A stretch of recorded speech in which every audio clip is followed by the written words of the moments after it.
Hello বন্ধুরা, সবাইকে জানাই শুভরাত্রি। তো এখন বাজে 10:30 আর এখন আমি রাতের খাবার বাড়ছি। তো এটা শাশুড়ি শ্বশুরের জন্য। তো আজকে রান্না করেছিলাম এই যে মাছের ডিমের বড়ার তরকারি।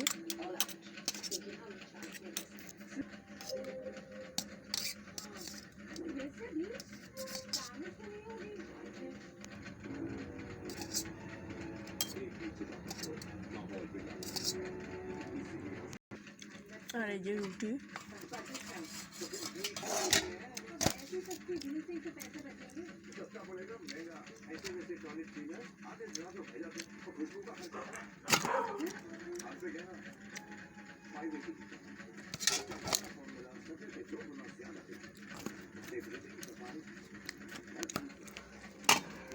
তো এই যে শাশুড়ি শ্বশুরের রাত্রির খাবার, রুটি আর তরকারি।